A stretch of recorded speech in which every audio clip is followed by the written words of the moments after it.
Hello and welcome to Match Made in 7, a new podcast series from Northeast-based comedy collective Your Aunt Fanny. During one particularly painful Megabus journey last year, 7 Fannies had the sudden realisation that there were also 7 deadly sins. Megabus madness or cosmic coincidence? In this debut series, we will hilariously probe each of the 7 deadly sins and what it means to be a young woman or non-binary person partial to one or more of them.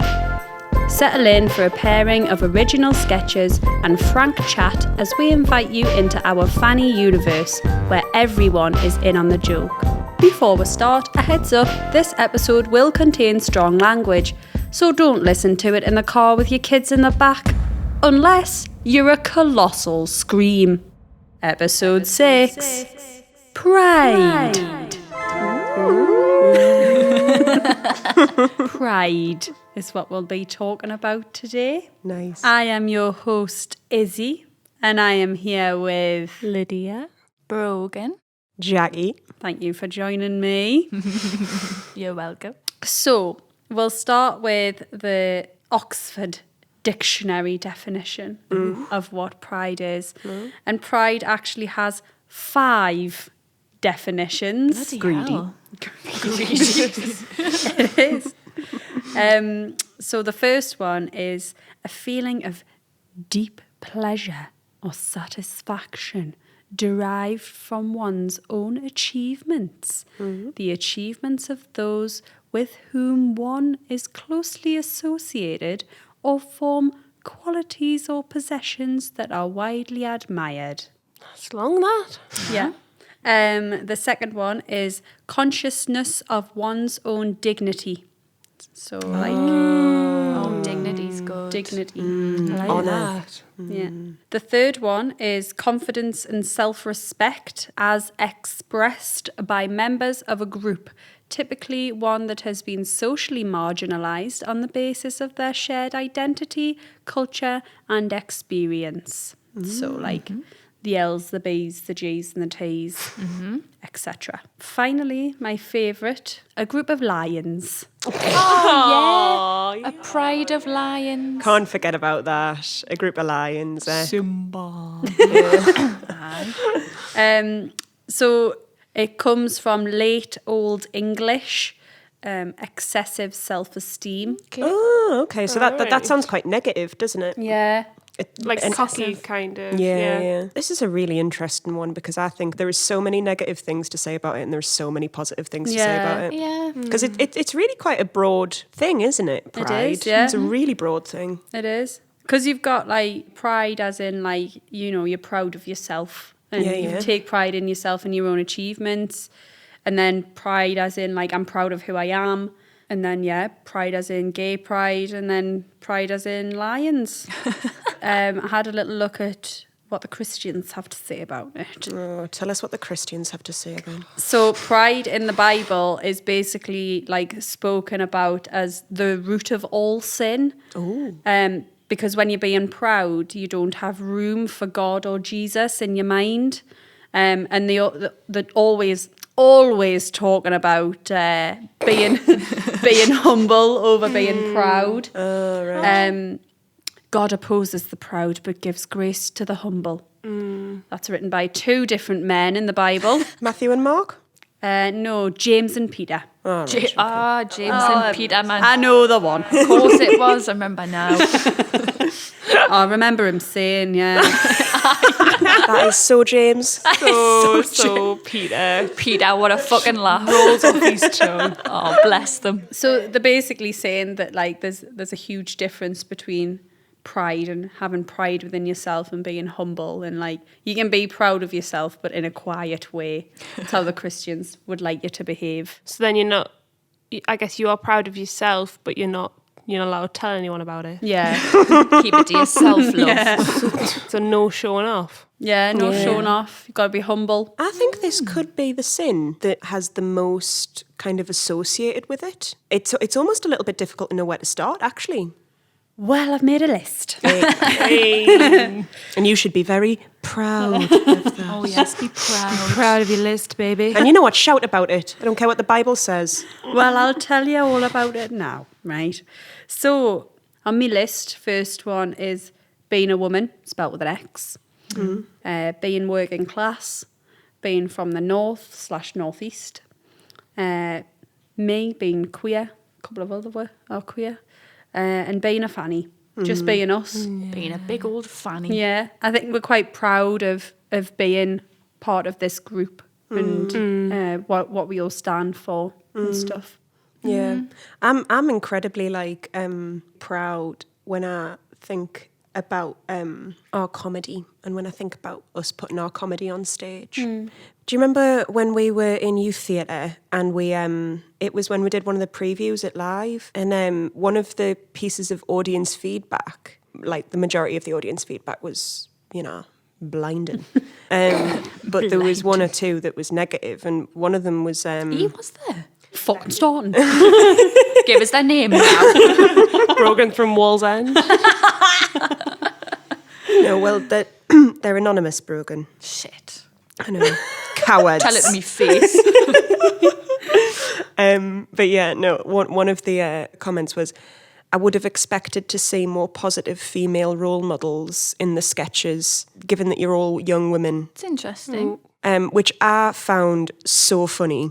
Are women being on stage and just doing what they think is funny, just like male comedians do, apparently isn't enough. We need to be doing comedy that actually specifically, Represents young women. represents and also provides kind of like example and provides, and like, you know what, you wouldn't bloody say that to a male comedy troupe. You wouldn't. That's really interesting. So I wonder what their ideal show would look like. I Like know. who would Would it the be like characters be? There'd be loads of sketches about like suffragettes and stuff. It wouldn't be funny, it'd be depressing. Yeah, Like, I can't think of a way that would be funny though. If it was all like just people you were like, oh, they're put together. They like go to bed by 10, don't they? Like, hilarious. It didn't get to me because I was like, well, they just don't get it.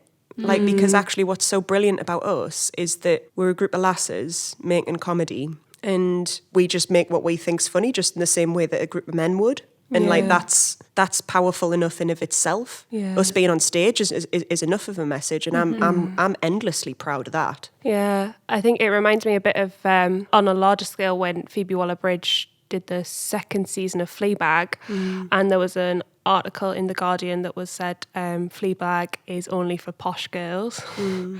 And the article was really bizarre because it was saying things like, well, Fleabag's godmother is an artist, which, it just wouldn't be practical because, she'd have to have a cafe job to sustain that. And it was like, it was so frustrating to read because the whole point of that godmother character is that she is over the top and that she's an artist who has the sexhibition. The point of her is her privilege. Yeah, of course. And it's like, Phoebe Waller-Bridge, yes, of course, she's a very middle, upper class woman, but it's also not her job to represent all women. not. And it's not for her to tell working class stories either. And if she wanted to, of course, like that's fine, but she'd have to do it in a way that was nurturing. And she wasn't trying to write that either. You'd be more pissed off if she was trying to show what a working class life was like when she's not working class. Like, that would offend me more. Exactly, yeah. And then also just to be like, working class people can't understand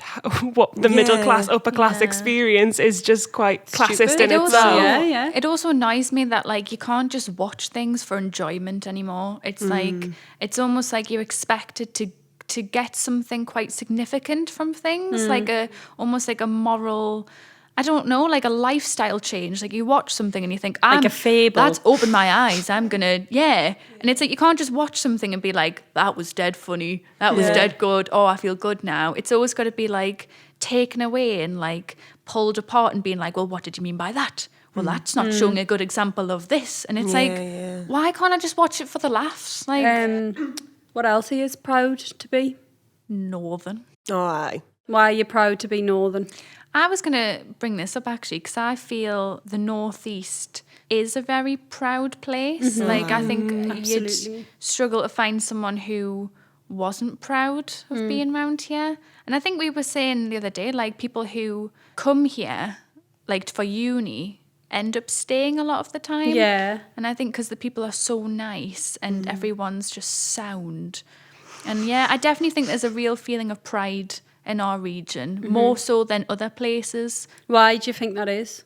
I really don't know, to be honest. Like, I have friends who I speak to who are from different cities and stuff, and they're less attached to their region than I am. And I always find that a bit sad. And I'm a bit like I will just rave about Newcastle and the northeast. I'll be like, oh, like, come round and we'll go to the beach, and then we'll go to town, and then we'll do this. And it's like, we'll go to this theatre, this regional theatre.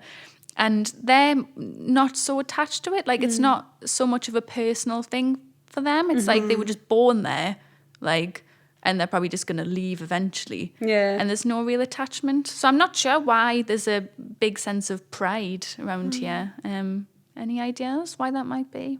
When I think about pride, it's often very much rooted in oppression, Yeah. if that makes sense.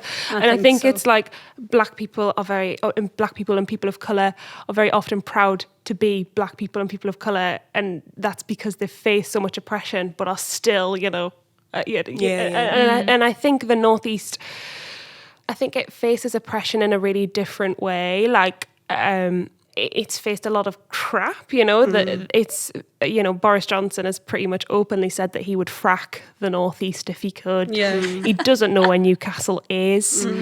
And I don't think other places, even in the North, have that. Like, I think because we've faced so much shit, and I think we're also, like, as a community, I think we're laughed at a lot. And I don't actually like that. I remember watching Alan Partridge.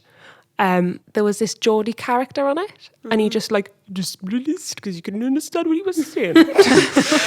But like, it wasn't funny. It was actually just taking the piss out of Geordies, and it was just done in a way that was like really unintelligent and really just like, oh, this is a community that I can shit on a little bit more, who are already shit on enough. And I think Geordie Shore adds to that kind of, it really added to that rhetoric of like, the Northeast is just a place of piss heads and partying. And it is a place of piss heads and partying, and it's fucking sick. But there's like, also so much there's else. also so much more to it.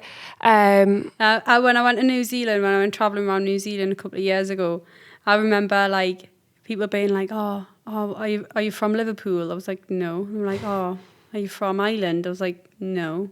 And they were like, oh, you from Scotland? I was like, no. I'd be like, where are you from? I'd be like, well, from Gateshead, which is over the river from Newcastle. And be like, oh, Newcastle, where you, man? I'd be like, oh, shut up, man. It's Like, crazy, New Zealand, yeah, like so far but away. these are like European people as well, like New Zealand, but also Kiwis as well. And it's like, so if I said I was from Ireland, would you then be like, oh, top of the morning to you? Do you know what I mean? Like, Yeah, why? they probably would, to be honest. But like, it's like, as soon as you say, oh, I'm from Newcastle, you get that automatically, like, why I man, how are man? It's like that. We don't all talk like that. We don't always do Geordie Ryman slang every second of every day. Like, I have to admit, I am very proud to be where I'm from, but I know that times in the past when I've been in London or I've been down south and someone's asked us where I'm from, and I do get a little bit like reluctant to tell them, because I feel like when you tell people that you're a Geordie, it kind of comes alongside a big bag of all the stereotypes that carries. And I'm like, and I almost have to be a bit like, oh, not like Geordie Shore though, just really normal. And but it goes against what I've just said, sadly, because I know I am proud, but I do worry about meeting new people and the stereotypes that being a Geordie comes onto it. So like, I often feel quite an affinity with Liverpool. I think Geordies and Scousers have like such a, like Jackson was telling me that like our football fans always really get along. And and like there's just a real kind of affinity between the two cities. And I think it's actually because Liverpool is a city that does have quite a similar story to us. I think it's different in the modern day because Geordies, I think, are probably stereotyped in a different way to Scousers. I think Geordies have a little bit more of a reputation of like being like pissheads. Ragies. Which I'd like Scousers have got their own like, you know, stereotypes that they deal with. But we do have that particular reputation of like, oh, we will get like pissed and like fall asleep in the street. And you're like, well, only once a month. Like it's not every weekend. But no, it's interesting because actually I think the Northeast and Newcastle and the surrounding areas there's still a hangover in certain ways, in ways where like communities where job losses were really felt are still, you know, some of the poorer communities. And like I find it interesting that that's like the case kind of across the board in different northern towns and stuff, but like your present day kind of depends on like how well known your area is, and that's not always a good thing or a bad thing, because if it's not very well known, people are like, oh, I've never heard of that, that's the arse end of nowhere. Or people have these like insane stereotypes about it. Do you know what I mean? Mm-hmm. And it's hard to contend with both. I think that what you were saying just now was like about community, and like that's another thing to be proud of, because I've found that the Northeast seems to have quite a good community bond. Like everyone seems, you know, if you live in a smaller little village or whatever, like sort of like the surrounding areas of Newcastle. Like if you're thinking about like Walker and Wallsend, like they're quite small, but everyone kind of knows each other and kind of like helps each other out. Like in Durham, where I used to live, there's like little mining villages which are still like so like close knit, and everyone knows each other and everyone goes to the same pub, and like it's like a really nice like story, isn't it? That like we have that, and like I know that other places have good community as well, but it's just something about like the Geordie community that feels really like homely and lovely, and not just to people who live here, but like, you know, people who come here and they're like, oh, yous are all so lovely. You know, I walked into a pub and I felt like I've been there like my whole life kind of thing, and like it's just really canny. Just to subvert that slightly, I do love the community feel. Get in. I used to live in Heaton and I loved it because it felt like there was a lovely sense of community. However, moving back to my mum's, it's a much smaller place. Yeah. And it's a little bit like everybody knows everybody's business. Which from going from Heaton, which was this gorgeous community, which like where you felt a sense of community where people would help each other out, but there was also an element of privacy. And I've kind of gone to almost the opposite end, where you go down to the shop and you're like, oh, hello, primary school teacher. All right, yeah. Oh, cool. You know about that. Oh, cool. You know that we're getting a summer house. Oh, cool. Oh, did you speak to me, ma'am? No, we just know you're getting a summer house. And yes, I think although yes, it is lovely, that sense of community, I do also think that I know that I very much appreciate a little bit of privacy. It depends on who you are, doesn't it? Like, yeah. completely. I have to admit, I've had, like, you've mentioned Wallsend there, because I'm from Wallsend, and there have been times where random people know random facts about me, and I have no idea how it's happened. Probably my mum. But, like, I'll be, like, walking my dog, and the guy who works in the park is like, hey, I heard about your day the other day. I can't believe that man said that to you. And I'm like, who are you? Thank you. Or they're like, hey, good luck on that new job next week. And I'm like, how do you know this? So it's kind of nice, but it is a little bit strange. So I know what you mean, Lydia. Yeah. I think I just like romanticize it because, like, I don't know, I was born in Plymouth, which is in the southwest, and then I moved here when I was 4. And like ever since, I've just wanted to be like, this is where I'm from. This is my home. Like, this is what I am. So I think that whenever I think of like the Northeast, it's always like, oh yeah, everyone loves each other and knows each other's business, and that's lovely. Even though sometimes it's really not. Like, I think it also depends, like maybe how broad your like world is. Do you know what I mean? Yeah. This is something else that people don't really give credit to for the Northeast. It's a very like diverse place in terms of like the kind of like urban areas that people live in. You know, like Newcastle is an incredibly like cultural and linked up hub with the rest of the UK. Yeah. And I think we're really like lucky to kind of be part of the scene here and like be linked up to like the arts around the country through being linked to Newcastle. When I lived down in London, like a lot of the time people massively underestimated like what was going on in this region. And I was like, actually, like I'm busy all the time. Like there is so much going on, like, and there is so much to be a part of. And yeah, like I can have like quite a cosmopolitan city life and also have like a bit of a small town life as well, like by the coast, like next to, you know, with like smaller pubs where you're seeing people you went to school with and stuff. And like, I can have both. It's not actually that you get past Yorkshire and, you know, everything's grey and, you know, you cannot move for mining villages. It's actually that there's quite a variety of like places to live up here and communities to be part of. If anyone ever comes up to Newcastle, I kind of want to show them that variety. I want to show them Newcastle, but I also want to show them the coast, and I also want to show them that actually you're only like an hour's drive from some of the most gorgeous countryside you've ever seen. Yeah. And or if you go over the river, like there's loads to see in like Gateshead and like Sunderland. Yes, we will give it a mention. Yes. No, I'm joking. I like Sunderland. I really do. I don't. Keep it clean. Keep it clean. And yeah, that's what I love about up here, and that's what I'm constantly like kind of proud to kind of inform people about. Yeah. Yeah. I love how this has turned into like a love story of the Northeast. Well, we knew it would. We knew it would. Can I say destined. something else I'm really proud of, Go like on then. Northeastern wise? I'll allow it. Something I have a strong affection for is grandparents in this region. I really like the stories that can be passed on. I mean, that's particularly relevant for me. Like, I grew up with my nana, and that was a big... I was going to say, I spoke big, about big thing for me. being like so jealous of everyone around me who's had like those lovely stereotypical Geordie nanas and granddads that like, oh, I just love them. Yeah, I'm the same as. So my mum's Irish and my dad's from Derby.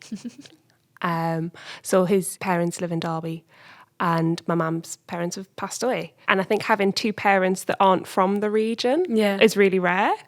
And like my mum said that like when I was born, I was this like, so I was a massive baby. For reference, if you don't know Aunt Fanny, I'm the tallest. So I'm a woman and I'm 6 foot, which is very tall. So I was a very tall baby, been tall from birth. And everyone just knew the story of this Irish woman in Crowcrook, where I'm from, with this massive baby. And she was on her own as well. So she would go to all these meetings. There'll be all these people who would have like an entourage of like sisters, grandparents, and like but she was kind of on her own, and she was never bothered. And she doesn't mean this in any kind of pity me, oh, it was so hard kind of way, but she just got on. So yeah, I think I always get a bit of that grandparent envy. Yeah. But also I also don't see it as a massively like negative thing either. Like No, it would be nice to it'd go be around and nice, have your stomach filled and get given 20 quid though, wouldn't yeah, it? it would be really nice, wouldn't That'd be it? lovely. My granddad's dead sweet. Like I'm an adult now, and every time I see them, they will give us 20 quid, and they'll say, "This is for sweets." How many sweets can you buy with 20 I know, quid? every single time they're like, "Oh, hang on, before I'm about to go," and they pull out their wallet or they go in the drawer, and they're just like, "Yeah, it's 20 quid. Get yourself some sweets." And I'm like, and to be honest, I do end up buying sweets.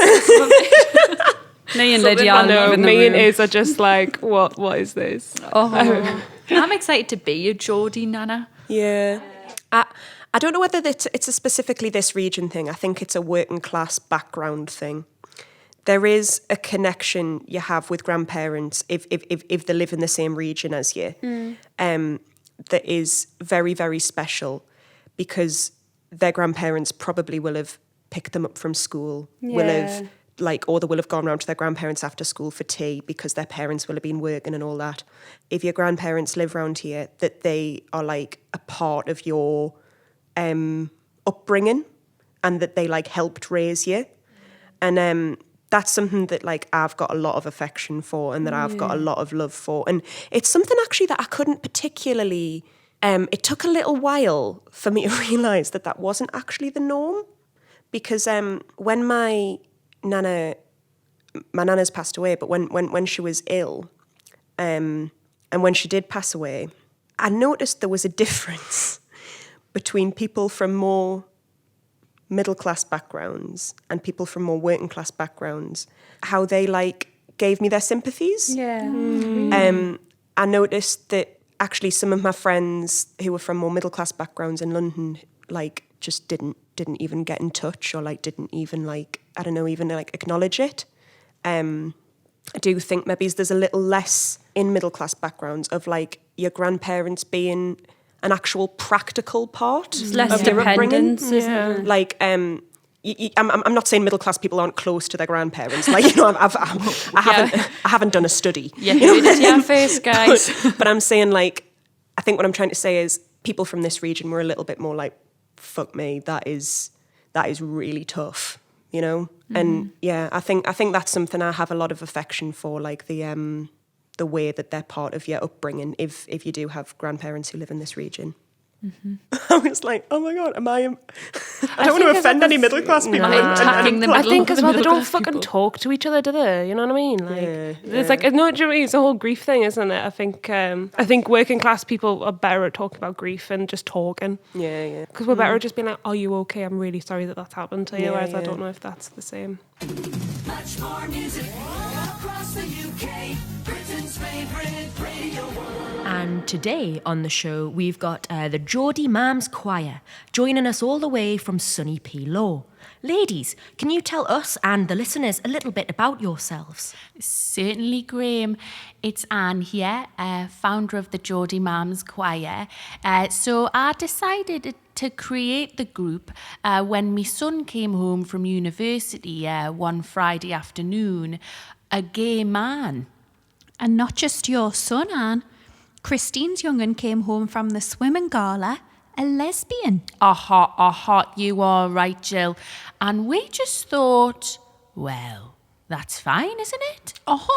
Absolutely fine, isn't it? You wrote a little song about it, didn't you, Anne? Or would you call it more of a poem? More of a poem, And voila, the Geordie Mams Choir was born. Well, I'll not bore you with any more of the chit-chat. Let's get straight down to the good stuff.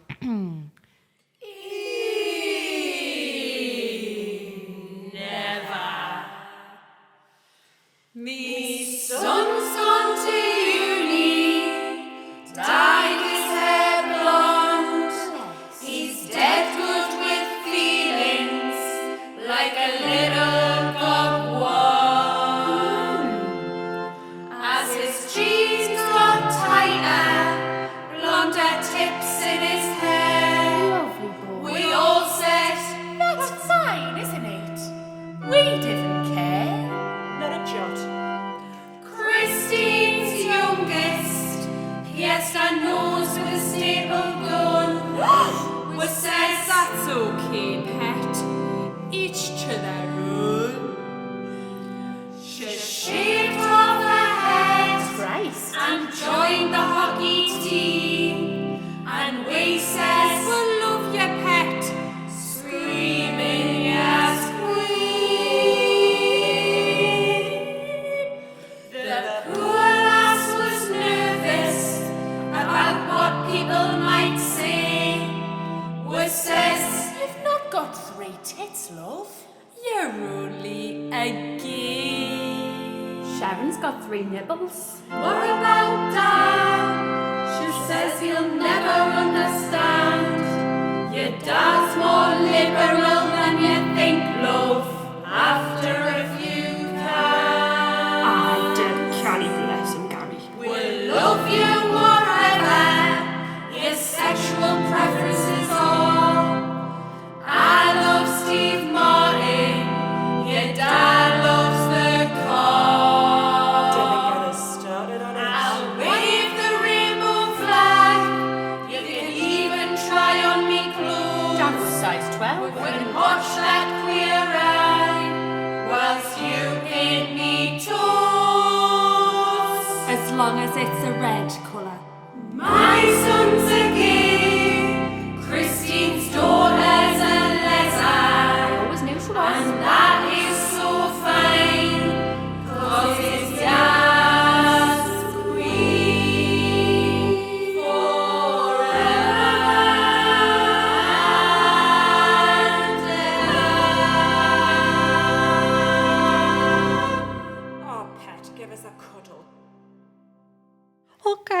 Yeah. But yeah, when I think about being proud to be English, for me, that means being proud that so many people have managed to come here, build a life here, and enhance our culture through what they've brought with them. Mm-hmm. And like, what I don't particularly understand about like the English pride, National Front. yeah, like those kind of people who are like our culture's being diluted by, you know, immigration or whatever. What I don't particularly understand about that is like, what are you on about? Our culture was already immigration. Yeah. Our culture's been immigration from the dawn of time. Yeah. Like, you know, God, no matter how far back you go, we've always been invaded by someone, like, or we've been doing the invading. Mostly us doing the invasion. Yeah. No, oh God, I'm gonna sound like a Nazi now.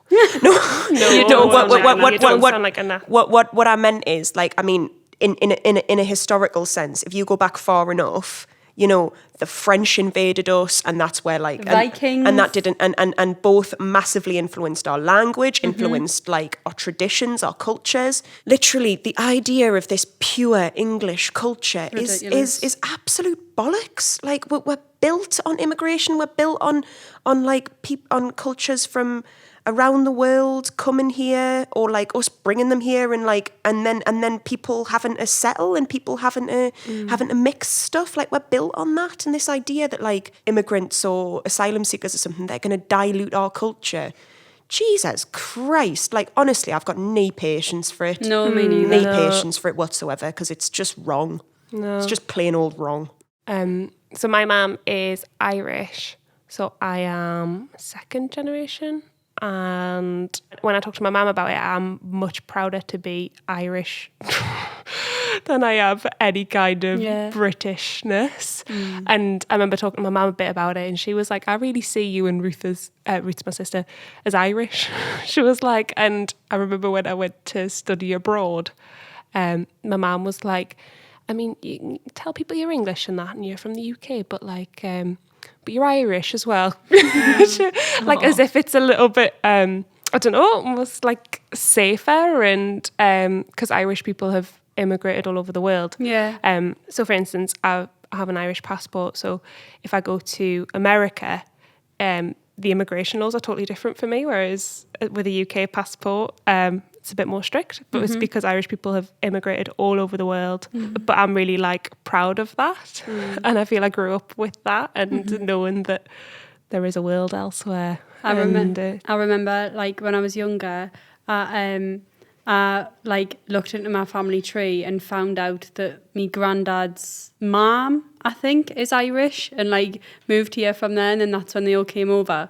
And then I was thinking like, I've clung on to that so hard for as much as I can, because I don't want to be English. I'd rather be anything else but, and I don't want to like have all of my, and I think it goes back to what you're saying. It's like, it just feels nicer to be Irish, even if it's like a 16th Irish or something. Do you know what's really funny is like my sister, paid some money towards finding out our ancestry like tree, and she was like just praying that there'd be something interesting in our family tree, and it took a few weeks or something to come back, and literally we have been here for a very long time. Where's like, here? Where's here? Wallsend. North Wallsend. One street in Wallsend. No, just like the northeast for a long time, and there's just nothing interesting to my family tree, which I thought was hilarious. And she was like trying to work out like if there was anything interesting in our blood, and there's absolutely fuck all. And it was hilarious. So I do find that quite interesting. But I actually find that more interesting. Well, I'll tell her that angle. I'm sure. I don't think it'll help. I'd love to do my family tree. You know, I really would, because I find migration throughout history such an interesting thing. Yeah, I find it absolutely fascinating. I love learning about it. I love watching Who Do You Think You Are, and seeing like how their family have travelled and stuff. Each person is a little story of decades, centuries of migration, essentially. I mean, not you, Brogan, but Not, you know. not, except not me. Everyone else. Me though. Yeah. And I find that so fascinating. Like, just, I would love to look at my family history one day. My mum doesn't want us to, though. Oh, dark secrets. I know. My mum was a bit like, I can just tell you. I've got it written down on a She post-it. was like, honestly, I can just tell you. Yeah. But I'm like, nah, I reckon there's. And I know this sounds a little bit morbid, but I've noticed recently, because I have like pictures of like my great grandma when she was younger, and I have like things that were owned by my great granda that I kind of marvel at, and I'm like, wow, like this is amazing. They're almost like not real people anymore. It's like they're these fictional characters, and I'm like, ooh, like what were they doing back then?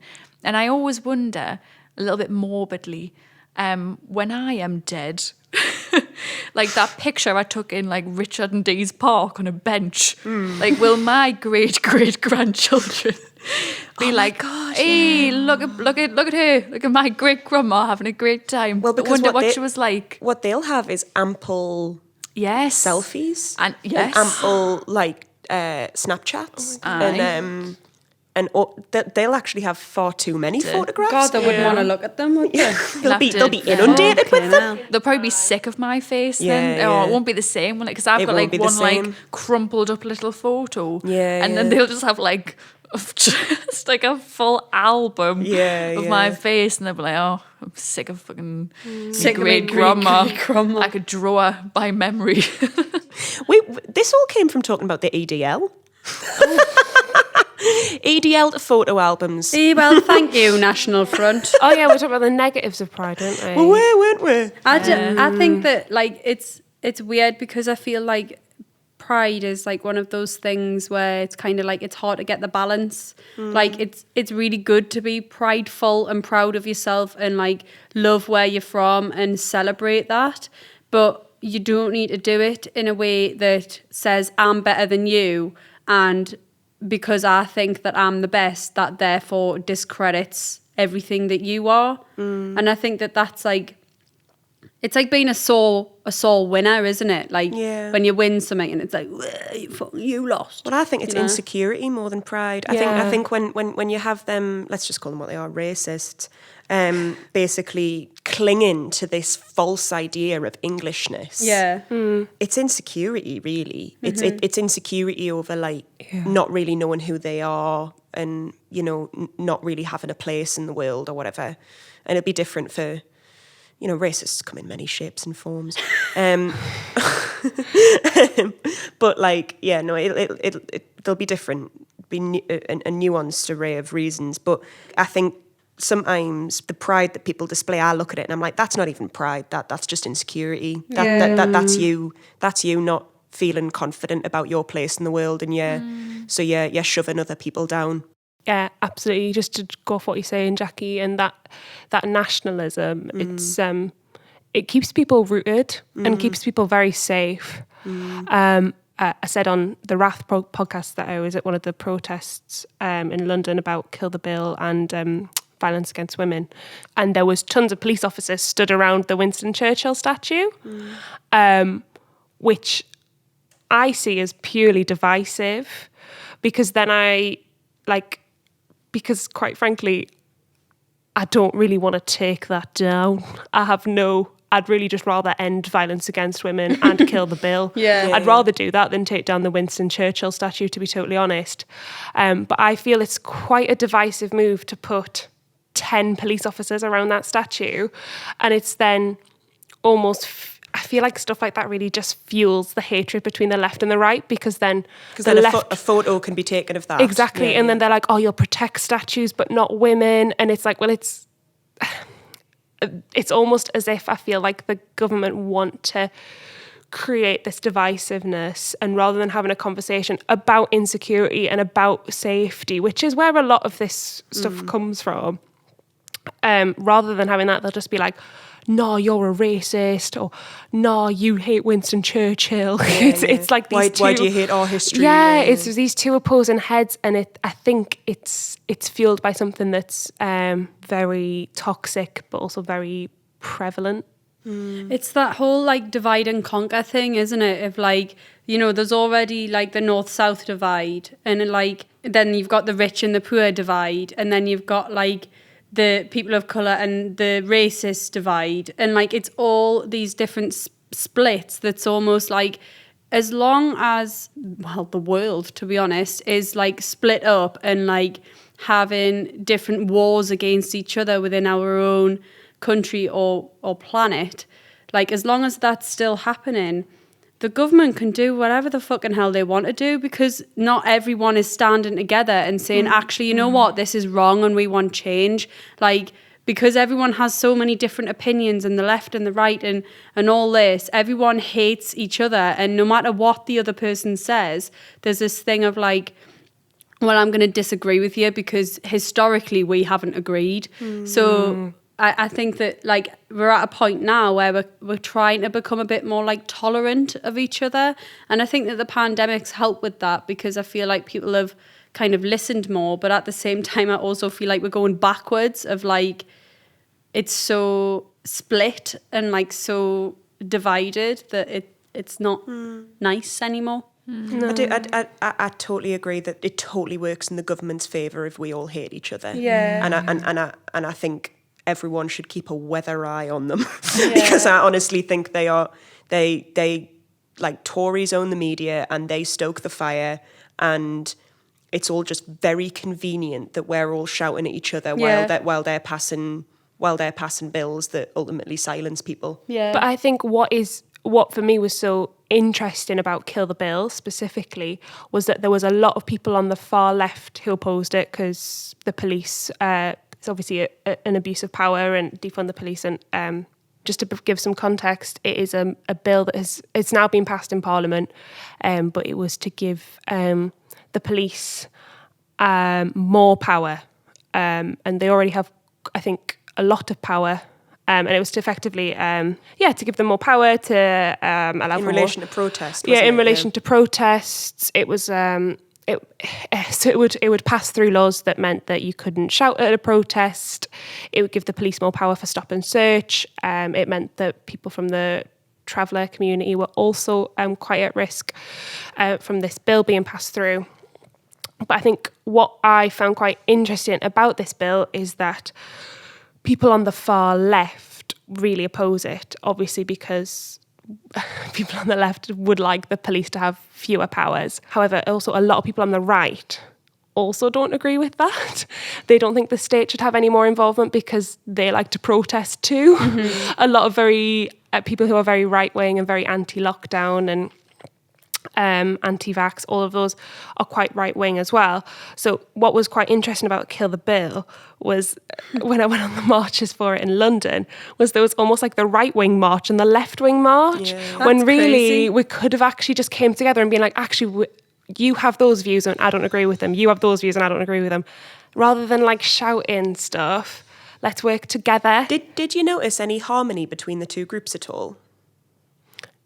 No. To be honest, Jackie, because I think what I found quite irritating, so I was, just to give some context, I was on the left side of things. Not a Nazi. I'm not anti-lockdown or anything like that. So I was on the left side of things, and they were shouting, fuck the Tories, fuck the Tories. But there's actually a lot of Tories were opposing the bill. Yeah. And obviously it's a protest. It's not really a space for nuance. It's a lot of just... here's a saying and I'll shout it. But yeah, he was like, oh, actually, fuck the Tories. It's like, I love shouting fuck the Tories. But also, ultimately, there were a lot of Tories that were on that side, on our side. And yeah, it would have been lovely to see some kind of meet in the middle. But I also don't know how that exists, because I'm aware that both parties strongly opinionated. Really both strongly opinionated. And also like... I guess there's also a thing about safety as well. That's good to acknowledge. Shouldn't just be like, let's all hold hands and go in a circle with each other. So I'm just going to change speeds here real quick. We've talked a lot about the National Front and being proud of where you're from, being proud of being a fanny. And I would like to share something with you guys. I've struggled to be proud of myself when I was younger and to be proud of who I am. And it's probably because I didn't really know who I was and didn't really know what I liked and stuff. Whereas now I feel more proud of myself than ever. And I feel like it's because like I understand it. And when I was growing up, I always felt wrong. Like I felt like something was wrong and I knew that my brain was different, but I didn't know how it was different or why it was different, and I didn't understand it. And then when I was diagnosed with the learning disability that I've got, which is slow processing disorder, I started to like understand myself more and understand like what I needed, why my brain worked the way it did. And then like I started becoming more proud of myself because I sort of understood it more. And I think that there's like a correlation. And it's kind of what we were saying before about like the National Front, about how it's kind of like, it's like a lack of understanding that makes you proud, but then also my lack of understanding didn't make me proud. Does that make sense? Mm-hmm. Yeah. Yeah. And maybe it's when you were younger, that lack of understanding equaling a lack of pride might have fed into other kind of behaviours, you know what I mean? yeah, definitely. Like, I was always very naughty and distracted in school. And I mean, that's probably the undiagnosed ADHD that I've got. But I think that like now that I'm understanding more about myself, I feel like I can be more proud of myself and like be like, well, this is who I am. It's like that self-acceptance thing that we've kind of like talked about a little bit in different episodes of like, rather than like body positivity, you'd rather just have body acceptance just because it seems easier. And I think the other thing as well was like, I didn't know which part of the queer I was. I didn't know if I was bisexual or anything. I mean, I know we spoke about this, but I do feel like since finding that label, I can be proud of it now.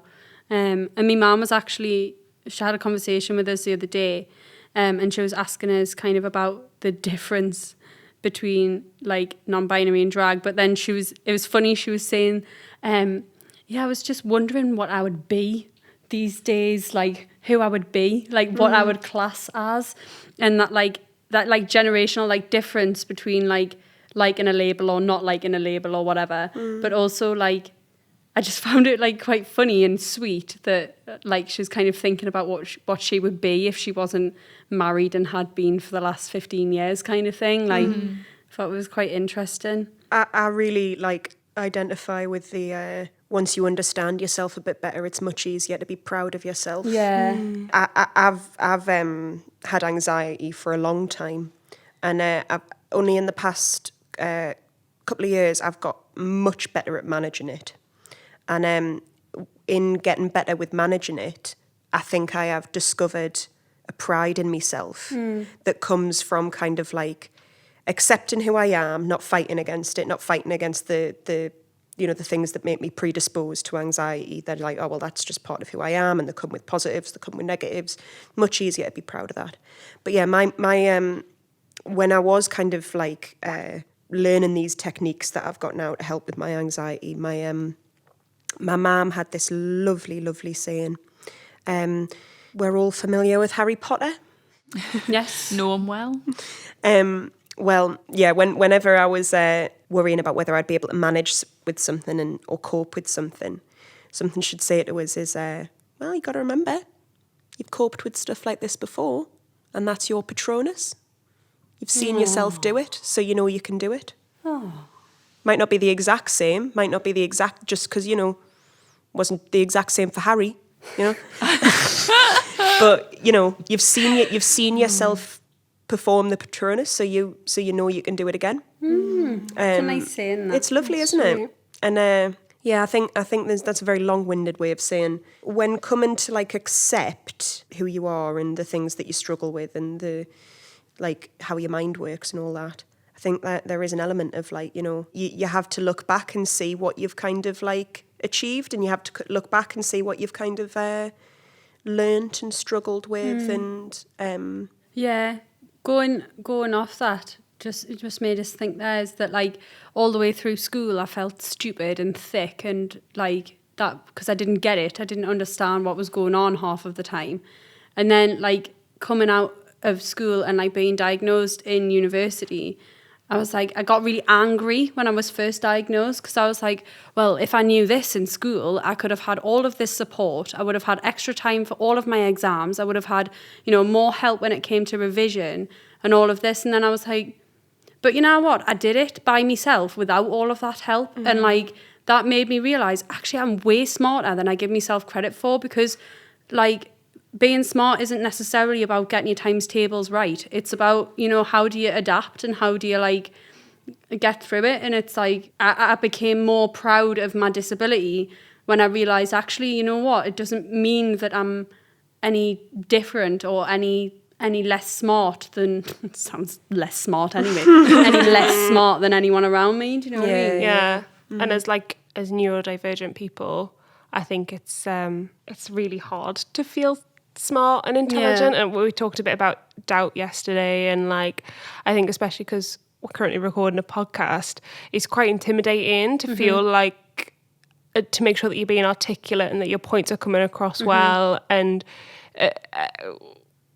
like when you're neurodivergent, that's like adds it's like a different level on top of an anxiety. You have another level. It's quite strange. I wouldn't change it. Wouldn't change it for the world. No. But yeah, and getting diagnosed is also like, because I was diagnosed when I was 7, but I really rejected it. And I was like, I don't need a laptop. I don't need any extra time. I don't need any of this stuff, which is really quite silly looking back, because it was just so much, and I was just wanted to be like normal and just wanted to be able to learn stuff like other kids could, and just to be able to do it like everyone else can. But actually I think the way that we do stuff is much more interesting. Yeah. I think as well, like I think as a society we measure intelligence in a really bad way. And I think this talk about like how with coronavirus, obviously teachers have had to just give out exam results, which I don't think is actually a bad thing at all. I really don't. I can appreciate there has to be a standardized measure for everything. Yeah, whatever, we move. But like, I think teachers know their kids best. And actually, it puts so much pressure on teachers to do exams. It puts so much pressure on kids. And it's actually not that good of a measure of intelligence. Like we also, as a society, we seem to forget that emotional intelligence is so important as well. Yeah. And I think you can't, I'm going back to sayings again. Is there something about like, if you measure a fish by its ability... Can't make a fish climb a tree and expect it to perform the same as a chimp or something. Yeah, like if you think you think there's one way for everything to climb a tree. You got everything to climb a tree. I'm pretty sure, didn't Einstein say that? Yeah, it was something to do with Einstein. Also neurodivergent. Yeah, yes, yeah. Oh, keeping on theme. He didn't finish school, did he? I don't know. Probably not. Don't know about that, like. But yeah, no, intelligence comes in like loads of shapes and forms. And I know some people who are dead book smart, like really book smart, and like, went to great universities. But Jesus Christ, like they're not emotionally intelligent whatsoever, or they're not like, for all that book learning, like they're still talk in a way that they think they should, because that sounds smart rather than just like knowing their own mind. I wonder if there's like a correlation between that, because I know a few people who are, just speaking from personal experience, but the people I know in my life who are very, very, like you said, book smart, intelligent, would get a very high IQ score, are almost lacking in emotional intelligence and kind of struggle with picking up signs from people, like based on their like emotion or their thought process or stuff like that. And I wonder if there is, I don't know, like a correlation between that, but I'm not the one to say. I think so much of emotional intelligence is admitting when you're wrong. Yeah. And people who are proud don't admit when they're wrong. I don't know, do you know people like that? Yeah. I do. Oh yeah, there is such a like intelligence to being able to reflect on your own in ways that you could have done something differently, in ways where you just didn't understand someone, or in ways where like you were just wrong. Like there is such an emotional intelligence to be able to reflect on that. Also admitting when you don't know something. Like I've started doing that. I've been like, well, actually I don't know anything about that, so I'm not going to make a comment. Because like I think there's so much pressure to like know everything and be up to date with everything, and you know all of the sides of the argument for everything. It's like, it's impossible. So It's exhausting. yeah, just being able to say, actually, you know what, I don't know what you're on about. Could you let me know, please? Or, you know, it's I quite also powerful. think asking for help as well. Like I think, again, personal experience, but I know a lot of like older men, and maybe more typically men in general, who are, you know, they are linked to the kind of proud where it's like, oh no, I can climb up this ladder. I know I've got a bad leg, and I had a car crash the other day, but no, I'll don't you worry, I'll get up this ladder. And it's like that kind of proud where it's like almost being worried to show vulnerability. Yeah, and it's yeah. like you can't have any like and capability as well. Like you need to present yourself as like completely like sustainable and completely capable of doing whatever, not having to rely on other people. I definitely feel like maybe that is a generational thing, I like think an older it's a generation. Because I feel like generational our thing. generation is much better on that. But didn't you mention something, Jackie, about an old lady on the metro? Yeah, there was a old lady on the metro who, when she got on, there was a seat available right next to her when she'd come through the door, but she had her eye on a booth that was halfway down the metro, and bless her, like she couldn't really walk, but she was bloody well going to walk to that booth while the metro was swaying about, and of course, she nearly fell over, and I caught her, and I was like, "Oh, pet, do you want to sit down here in this seat just here?" She was like, "No, I want that booth over there." And I was like, "All right, come on then, we'll walk all the way down." And I walked her down and stuff. But mind you, that's a kind of pride in old people that I don't particularly begrudge. I mean, sometimes I do. Sometimes when it like becomes like detrimental to when it becomes detrimental to them, you know, like sometimes if you kind of get like a grandparent or something to like take their medicine or go to the doctors or whatever, like you're a little bit like, well, it really would be good if you did, you know, like do try. But you know, I don't particularly begrudge like in like older people them just because they're older not necessarily doing things the easier way. Like I can see how that would be patronising to feel like you always have to do things the easier way just because you're older. Yeah. I do find that like a lot of older people like do refuse to take themselves to the doctors. My stepdad's mum recently, she was very jaundiced for like a few days, and everyone's kind of like, are you all right? But she felt fine in herself, and she was a very active woman, very involved within our church, very involved, like she used to do like brownies all the time and guides and stuff, and like the whole community knows her, and she looks after her husband who's like a little bit older than her, and she was jaundiced, and like we're all kind of like Grandma, you need to go to the hospital, like you need to go to the doctor and get it checked out and stuff, and it's a bit morbid, but she finally went to the doctors, and they've given her a few months to live because she's got terminal cancer. God, but it's so that like sorry, isn't no, it? it's all good. But it's that like thing of like that generational thing of like not wanting to admit that there's something wrong with you because you've had this like very exciting, fully like live to the fullest kind of life, and now you've got someone else who depends on you. It's almost like, and I was thinking to myself, I was like, do you know what? When I'm 80 something, I probably won't go to the doctors because if there's something wrong with us, but I feel all right, I'll be like, I don't care if I die. It's totally understandable, isn't it? Like I say, like from the previous conversations we just had, like I completely understand how you get there, how you do become like that kind of proud, because I totally agree. I think when I'm like fucking 70, I'm like, oh, fuck off, do I need to do this? You know, I'm going to go fucking scale that mountain. Yeah. Like, I'll be the same. So I totally understand. But it's just, when it leads to like detrimental It's things, like you how just we want to just shake go them, to the don't doctor. you? Like, Yeah. so I don't go to the doctor now, and I'm only 23. Yeah. So God knows what I'm going to be like. But actually, you know what? On the topic of not going to the doctor, so it's not even just a generational thing. I think a lot of men do struggle with it. Yeah, it's a big societal problem. I think it's why they do the adverts for checking your prostate, and it's always on like when football matches are on, because they know loads of men will tune in. It would be so interesting to look at the statistics for men that go to therapy and women that go to therapy. I haven't seen them, so I could be wrong, and if I am, write in. But I bet Don't write in. that men going to therapy is so much lower than women going to therapy. But I think women are socialised to do work on themselves in a way that I don't think men are. Yeah, that's true. That's true. I think women are very much socialised to talk to each other and to go to therapy and to make those positive changes in their lives, whereas I don't know how much men are encouraged to do that. My son's a gay. Just got to talk about the gays now. I mean, like, I suppose in relation to the LGBTQ plus community, Pride is an actual time. Event. It's a time of the year, isn't it? It's a month, Yeah. whole month. Yeah.